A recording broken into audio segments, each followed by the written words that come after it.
Assalamualaikum warahmatullahi wabarakatuh.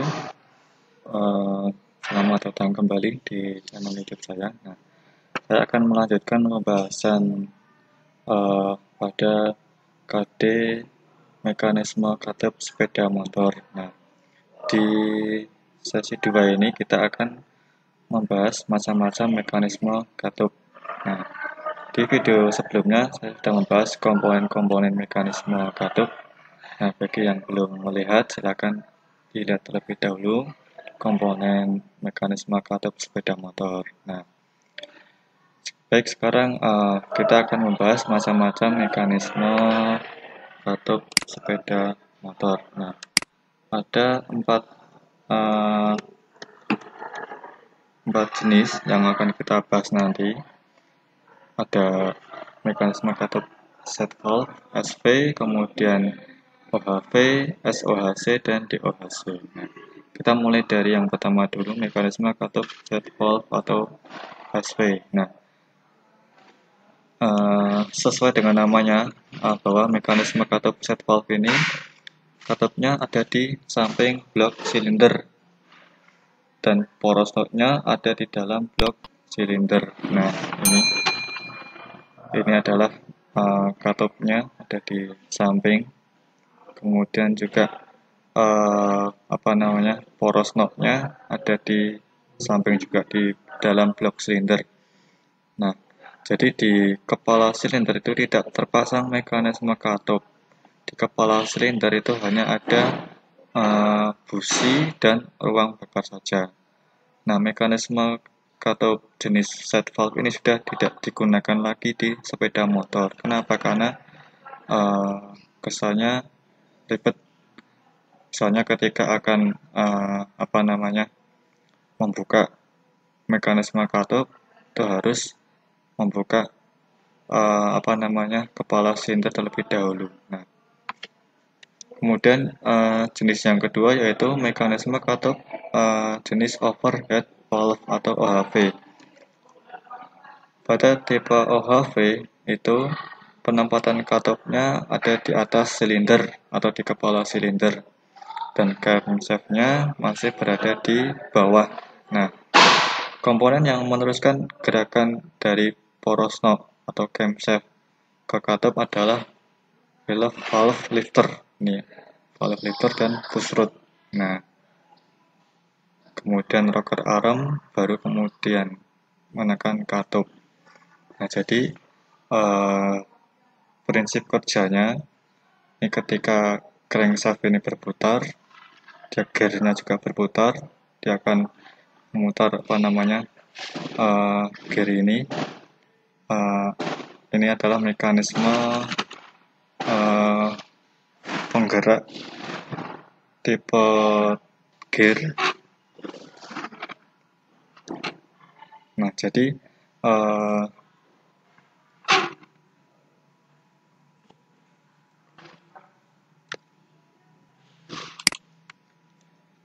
cara kerjanya adalah ketika crankshaft ini berputar, maka timing gear ini dia akan berputar juga.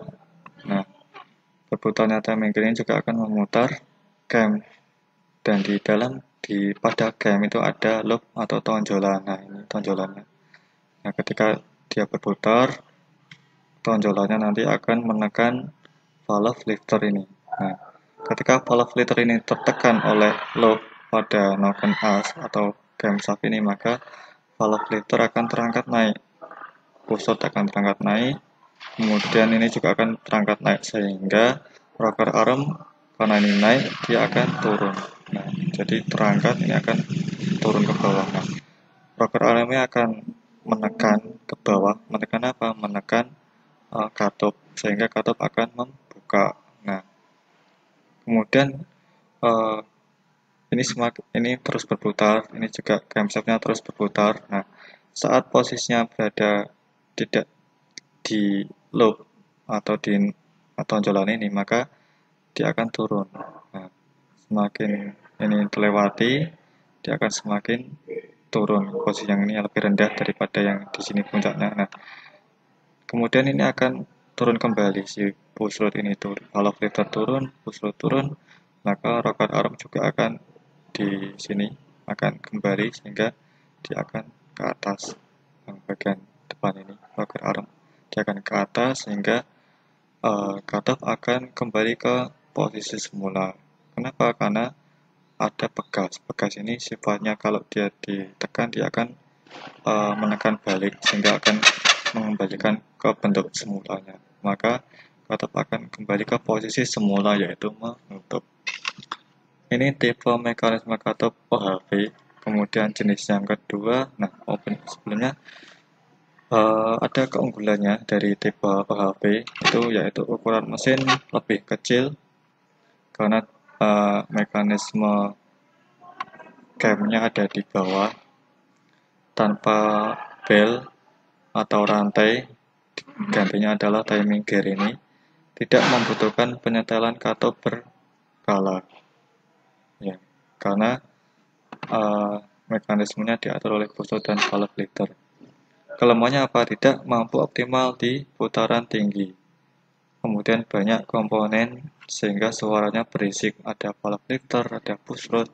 Nah, perawatannya lebih rumit, terutama poros knob karena ada di dalam blok silinder sehingga harus membuka kepala silindernya terlebih dahulu, baru kemudian membuka blok silinder untuk mengambil camshaftnya ini.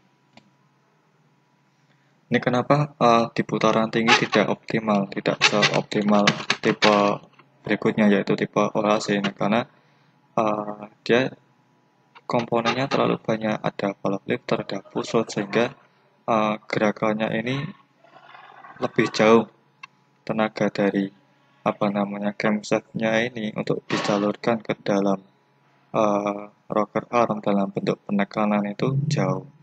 Maka pada putaran tinggi dia akan tidak seoptimal tipe OHC. Nah, untuk tipe OHC sendiri ada dua jenis, yaitu SOHC atau Single Overhead Valve. Yang kedua adalah DOHC, Double Overhead Valve. Untuk yang SOHV, ini mekanisme cutoff di mana poros knob-nya ada di kepala silinder, sehingga semua komponen mekanisme cutoff sudah berada di kepala silinder. Mulai dari cutoff, pegas, rocker arm, poros knob, itu semua sudah ada di atas. Nah, sehingga untuk yang model OHV ini tidak ada lagi yang namanya push rod dan valve lifter. Nah, sebagai gantinya, untuk memutar poros knob yang ada di atas, itu dihubungkan dengan rantai ke poros engkol. Ini poros engkolnya di bawah, poros knob-nya di atas, dihubungkan oleh rantai. Bisa timing chain atau timing belt. Poros knob untuk tipe SOHC sesuai namanya, single, berarti masih sendiri. Nah, maksudnya ada satu yang sendirian, single. Ini tipe SOHC. Nah, untuk tipe SOHC ini masih menggunakan rocker arm. Nah, karena poros knob-nya hanya satu, sedangkan cutoff itu ada dua, maka dibagi ada dua loop atau dua tonjolan, satu untuk cutoff masuk, satu untuk cutoff buang. Nah, kemudian tipe yang terakhir yaitu DOHC. DOHC ini sama dengan SOHC, penempatan cutoff, poros knob, semua sudah ada di kepala silinder. Nah, bedanya pada DOHC ini ada dua buah poros knob. Ini ya, contohnya dua buah. Dua buah poros knob double. Nah, poros yang pertama ini mengatur untuk cutoff masuk. Ini cutoff masuk ya, ini cutoff buang, exhaust. Kemudian poros yang satunya lagi untuk mengatur cutoff masuk. Ini dalam silinder biasanya yang tipe DOHC ini salah mekanisme cutoff double overhead cam, ini harusnya ini salah DOHC. Nah, untuk mekanisme mana tadi DOHC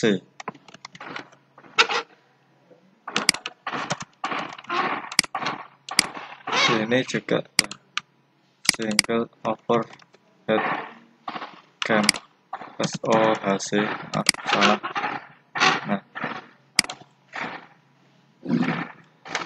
ini tadi yang SOHC, ini yang tipe DOHC ada 2 cam. Nah, ini 1 cam untuk katup masuk, 1 cam untuk katup buang. Nah, biasanya untuk tipe DOHC ini satu piston itu dilayani oleh 4 buah katup, 2 buah sebagai katup masuk, 2 buah sebagai katup buang. Nah, kemudian di tipe DOHC ini sudah tidak lagi menggunakan rocker arm. Nah, karena apa? Karena cam ini dia langsung menekan batang katup melalui di sini ada SIM-nya. Nah, jadi tidak lagi membutuhkan rocker arm. Nah, untuk tipe DOHC biasanya digunakan pada motor-motor sport ya. Ini keunggulannya adalah di putaran tinggi itu lebih optimal tenaganya daripada yang tadi tipe OHV, overhead valve. Nah itulah jenis-jenis mekanisme katup. Ada set valve, kemudian ada overhead valve, kemudian ada SOHC, kemudian double overhead cam DOHC. Nah, semoga kalian bisa mengingat dan memahami materi ini. Untuk selanjutnya kalian bisa melihat tipe-tipe mekanisme katup di video animasi yang akan saya tampilkan. Nah, baik. Demikian video saya. Assalamualaikum warahmatullahi wabarakatuh.